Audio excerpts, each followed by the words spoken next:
तो दोस्तों मेरी धन्नो हो गई है फुल टू तैयार लॉन्ग राइड के लिए। बिल्कुल नई दुल्हन की तरह चमचमा रही है। दोस्तों ये हमारी ना पहली राइड है, कानपुर टू झांसी टू ओरछा। देखते हैं हम लोग क्या क्या कवर कर पाते हैं। दोस्तों सेफ्टी फर्स्ट, हम दोनों ने अपने अपने हेलमेट पहन लिए हैं और एक छोटा सा बाइट बना रहे हैं ताकि व्लॉग के लिए कुछ हमारे पास वीडियोस हों, ताकि आप लोगों को हम लोग दिखा सकें। और फिर उसके बाद हम लोग निकल पड़े अपनी मंजिल की तरफ। मैं और मेरी वाइफ बहुत ज़्यादा एक्साइटेड हैं इस लॉन्ग राइड के लिए। पर सच बताऊं तो मेरी अंदर से फटी हुई है, क्योंकि 300 किलोमीटर की राइड जाना और फिर 300 किलोमीटर आना, ये सोचकर मेरे अंदर थोड़ी सी घबराहट हो रही है। पर देखते हैं कि कैसे क्या रहता है। 100 किलोमीटर चलने के बाद हम लोगों ने एक छोटा सा ब्रेक लिया, क्योंकि ठंड बहुत ज़बरदस्त हम लोगों को लग रही थी। हम लोगों ने चाय की चुस्की ली और फिर निकल पड़े। झांसी पहुंचते ही हम लोगों ने झांसी किला देखा, जो कि बहुत बड़ा और सुंदर है।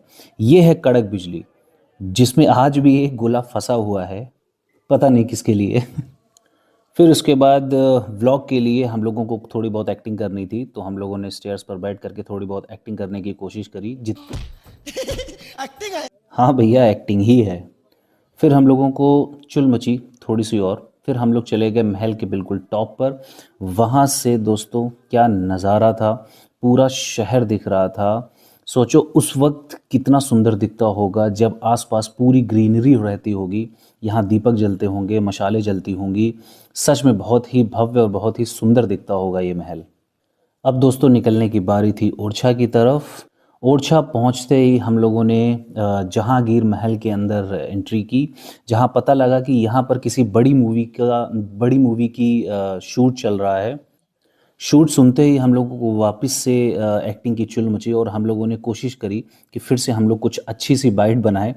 जैसे तैसे हम लोगों ने एक दूसरे को हंसाने की कोशिश करी। थोड़ा महल के अंदर का नज़ारा कुछ इस तरह का है दोस्तों। और अंदर पता किया तो फिर पता चला कि यहाँ पर भूल भुलैया 4 की शूट चल रही है। आई थिंक 1 2 3 तीनों शायद यहीं आसपास ही कहीं इसी महल में ही शूट हुई होंगी। ये महल भी दोस्तों बहुत ही सुंदर है, जैसे कि झांसी महल था। फिर हम लोग वापस से किले के टॉप पर गए, जहाँ से देखने पे पता लगा कि हाँ किसी मूवी का शूट ही चल रहा है। फिर हमें पता लगा कि यहीं पास में ही एक बेतवा रिवर है, बेतवा नदी, जहाँ पर हम लोग गए और वहाँ पर बैठे, कुछ सुकून के पल हम लोगों ने बिताए वहाँ पर। फिर उसके बाद हम लोगों ने विज़िट किया, राजा राम मंदिर गए। और वहाँ पर एक ट्रेडिशन है जो कि सोल्जर्स भगवान राम को सलामी देते हैं आरती से पहले। फिर हम लोग निकल पड़े कानपुर की ओर।